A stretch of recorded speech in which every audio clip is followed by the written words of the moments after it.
Bapak dosen yang saya hormati, perkenalkan nama saya Maria Vanessa Keys dengan NIM 2303020087 dari kelas 6D.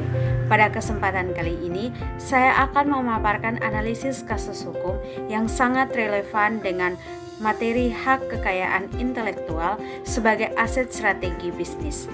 Objek analisis saya kali ini adalah sengketa merek kosmetik skala nasional antara MS Glow dan PS Glow yang terjadi pada tahun 2022. Kasus ini menjadi penting untuk dikaji karena merefleksikan bagaimana perlindungan hukum atas merek berdampak langsung pada stabilitas ekonomi dan nilai aset non-wujud suatu perusahaan. Mari kita tinjau kronologi kasusnya.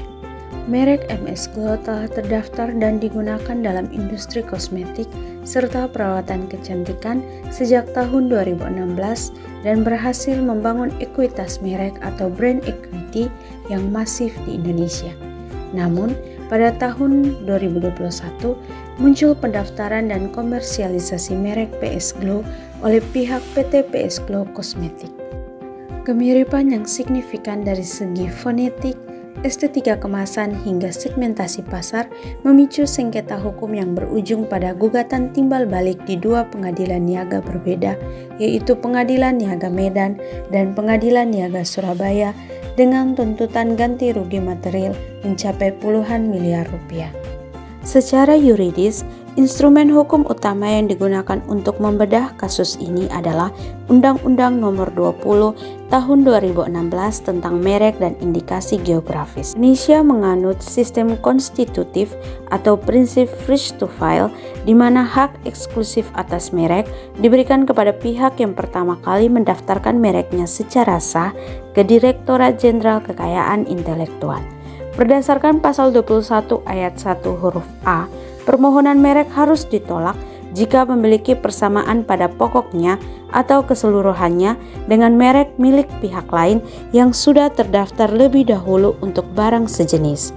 Dalam analisis ini, PS Glow dinilai memenuhi unsur persamaan pada pokoknya yang dapat mengecoh konsumen terkait asal-usul produk tersebut. Jika dikorelasikan dengan literatur dan jurnal ilmiah hukum bisnis, salah satu teorinya tentang goodwill dan reputasi merek. Merek bukan sekedar tanda pengenal, melainkan aset strategis yang memiliki nilai ekonomi tinggi atau intangible asset. Tindakan memproduksi merek yang menyerupai merek terkenal yang sudah ada dikategorikan sebagai praktik etikat tidak baik atau bad faith.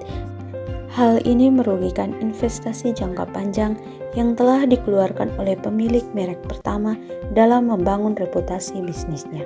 Oleh karena itu, hukum haki berfungsi sebagai instrumen proteksi untuk menjamin iklim persaingan usaha yang sehat. Sebagai kesimpulan, sengketa MS Glow dan PS Glow memberikan pelajaran dualistik bagi para pelaku hukum dan bisnis. Yang pertama, pendaftaran merek di awal terbukti menjadi pelindung mutlak bagi keberlangsungan aset perusahaan. Yang kedua, pelaku usaha wajib melakukan penelusuran hukum atau legal clearance yang komprehensif sebelum meluncurkan sebuah produk agar tidak melanggar hak eksklusif pihak lain. Demikian analisis yang dapat saya sampaikan. Terima kasih atas perhatiannya Bapak dosen. Saya sangat terbuka untuk menerima masukan dan diskusi yang lebih lanjut. Sampai jumpa.